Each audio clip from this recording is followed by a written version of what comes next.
bandeko na ngai photo la muka to bima pena la distraction bandeko na ngai race noire sauveur na biso za tata Volusi Kimbangu to moni divinité la biso eza nzambe ya mpungu archange la biso nzambe ya mpungu eza na Kikongo qui veut dire tout simplement le Dieu tout puissant omoni donc bandeko na ngai moyindo to comprendre to telema to la muka to le biso to ofanda ki ba so de pesi de nière ote et puis dans l'autre là la personne peut s'en avoir bonne tête na la personne peut s'en avoir limité na la personne peut s'en avoir de grâce tête na ça la personne la tête na seigneur mo peut-être pour tout ça peut église tête mais ça bataille il y a beaucoup oyo pour le solo mutu moyindo exactement étouffé le solo il y a biso bato Congo ba étouffa yango ba boya to ba vérité omoni ndeko nanga zala le prisonnier physique so aussi un bon avocat au semble là au bima na yo mais so ça prisonnier spirituel au kufa peka bongo au kufa forme même esclave parce que dans mon limon là on tellement bloqué moyen au comprendre makambo ezate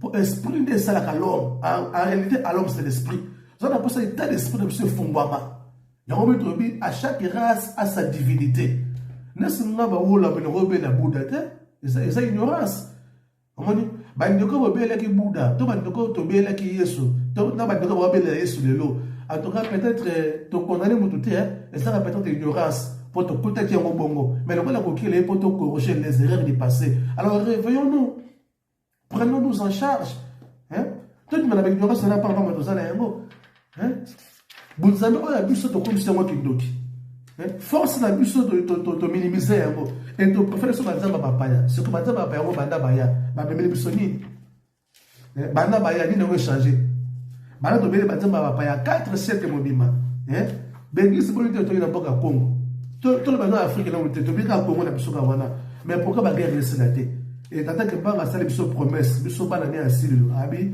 to ngile mangenge nge to fandi sai na mangenge bitumba la biso de koma yaye donc voilà il est grand temps de la vérité pour Congo et Bika alors on a reçu ça tout le monde passe mal à souka nous avons la page 234 page 234 à partir il y a 18 ans alinéa nous avons la 12e alinéa pour la meilleure compréhension. Il y aura une le lobby. Ne soyons pas emportés par les sommeils. Ne soyons pas emportés par les sommeils. Insistons et continuons à implorer Zambia en Pongo. Ne soyons pas emportés par les sommeils. Insistons et continuons à implorer Zambia en Pongo. Pourquoi nous a-t-il quittés? Insistons à implorer le nom de l'Éternel des Arabes. Oh, insistons à implorer le nom de Jésus-Christ. Oh, insistons le nom de Bouddha, de Krishna. Bazan va sauver, oui, tu dois reconnaître Bango. Mais Bazan n'a pas race na Bango. Tu dois reconnaître la page 57. À chaque race est sa divinité. Au moins, donc voilà. Alors, moi, je conseil. Abi, continuons à implorer Zambia Pongo. Pourquoi nous a-t-il quittés? Que nos ancêtres nous viennent à notre secours. Ok? Bangkok, on a vu ça, il y a une intervention. Mais yo, Bangkok, on a vu Bandoki. Bangkok, il n'y a plus de relation entre les morts et les vivants. Laissez les morts enterrer les morts. Mettons que les poteaux, tout le monde a mindele, bazo protéger ma mort na bango. Même à cimetière, bazo foutre la bango. T'as la cimetière de des arabes propres. Yo que nega que ça la grande besoin de la cimetière ba mon la yo. Ce qui yo mo na sort la yo. Quand t'as la cimetière, que ça la toilette dans la cimetière, ça la grande besoin na la cimetière à mondele. Ba caméra cachée ça. Ba caméra de surveillance ça, ba mon la yo. Sur sort la yo. Omoni Alobi, que nos ancêtres nous viennent à notre secours. Que la paix revienne vite dans notre pays. Oh, Zambia Pongotolène. Quelle que soit la durée de la nuit, le jour finira par apparaître. Oh,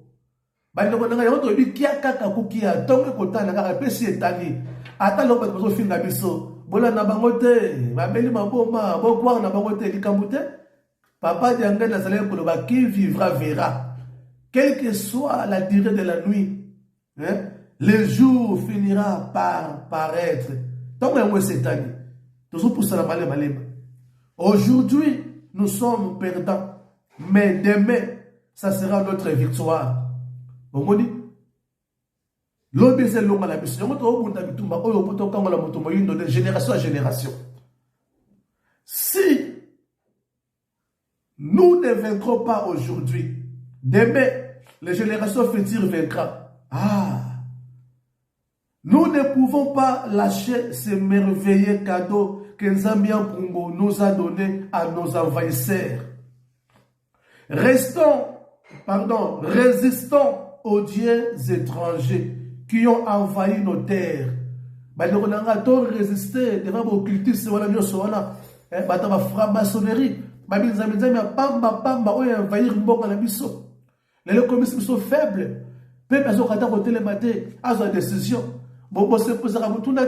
Nous sommes les seuls pays au monde. Musicien, un artiste, c'est ma bêtise. C'est ma voix qui combo ya leader, mon autorité, mon politique en boka. Aimi Bouzoba, à la voix qui ngane le sommet. Aimi bêtise, aimi Bouzoba, n'importe quoi. C'est ma voix qui ngane le sommet. Tout ça, on a Congo parce que, envahisseur, c'est envahir Bissot. Dieu des étrangers, tout n'est pas en boka. Moi, mon limon dans la Bissot, quand on la mesate. Tout ça, freiné dans mon limon. Il y a un moment où il est sur ma yéli. Donc, on a sans valeur. Moi, comme ennemi de connaître Moïno. Donc, on continue. Cet évangile satanique est venu avec la mort spirituelle et physique. Cet évangile satanique est venu avec la mort spirituelle et physique. Vous voyez? Quand on a vu ça, il y a un évangile qui a été bazali soka lemi mokili oyo ya musuni boye aleka na simanta kwa evoka ndimo na ye azona mokili molimo na boko taka bilamba ya pamba c'est pour ça un petit souci bon mais ko belela ye akoya ko apparaître boki mungongo na ye apese bilo biyano pourquoi le ça la brasoté mondela bote la so pour pouvoir wana hier nous allons avoir un spectacle alors nous allons qui magie on va ba magie noire et puis donc on va zoba to tsika ba bolole ka kabwe. Il est grand temps tout ça prendre en charge. Nakiti, alobi, jeune homme et jeune fille, nous irons loin avec cette guerre. Soyons sages, guerriers, prenez courage. Pour qui est, il y a voilà. Il y aura phrase à soura, c'est la couleur rose. Il y a voilà. Il y a voilà. Soyons sages, guerriers. Biso ba guerre de yoto telemi to bona bituma o longa na tata vulu sikimba to ko fanda kimete kino wino ko bimana libulu ya mawaza na yango biso ba fumo wala ngangale to ko fanda kimete to ko fungola monoko na biso foto te la vérité et les grands temps to bimisa moto moyino na libulu ya souffrance o e kani biso de génération en génération.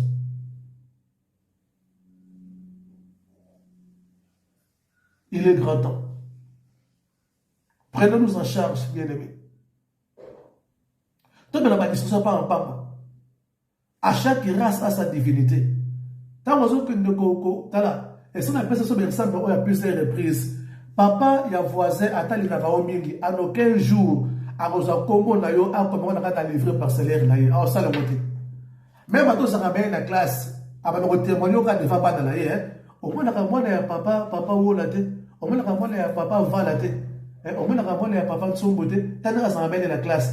Mais en aucun jour, à Rosa Congo, il y a moi, il y a papa Tsumbu, moi, il y a tata Sakibanza, à Rosa Congo, il y a quoi sur la livré parcellaire la ville à famille, on s'en a moitié. Pour vous, ça m'a qu'il a été, vous avez race n'a été, vous avez race n'a été, vous avez se partager n'a été. Il y a un moment donné, Seigneur Jésus-Christ, à ça qu'il a mis des difficultés, n'a pas dit que la fois passée, on est pour répéter un bien. Parce que le nom avait échappé au fait. La fille en question, il s'appelait Saba. Azaki mwana ya mwasi ya femme cananéenne. Elle s'appelait Saba. Tata na yazaki éthiopien, yazaki noir. Les mamans na yazaki cananéenne. Makambo ba te belé ba ibongote. Batanga la bongo Biblia me bazala flou. Nzambi opongoteledo. Tata que mbongo a révélé biso ba mystère. Après ça ba révélation na kata kokela. Alors moi na yazaki ko bila maman na ye abondeli Yesu.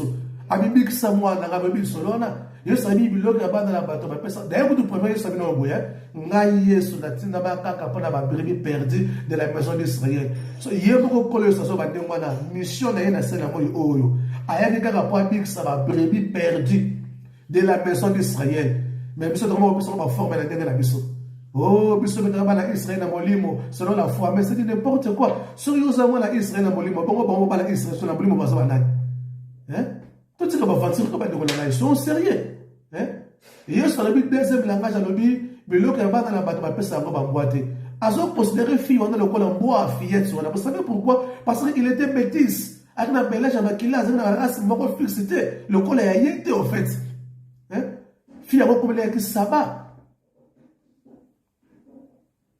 toujours pour le bande de colanga Yesu abikisa qui pour moi la cosa a insisté qui a modélé c'est à démontrer foi la niveau Yesu ko parler d'habiter là c'est la dérivation c'est-à-dire Yesu aza incapable était oui abikisa ka aza peut sauver bien qu'il y a race blanche aza na mako abikisa qui que ce soit soka lingi parce que aza na ba limite oyaye au monde et so comme tu as ça mettre la carte de route faut respecter bande na yo au rôle de la sens inversité au rôle de la sens iniquité faut dans la côté aux alliés à chaque divinité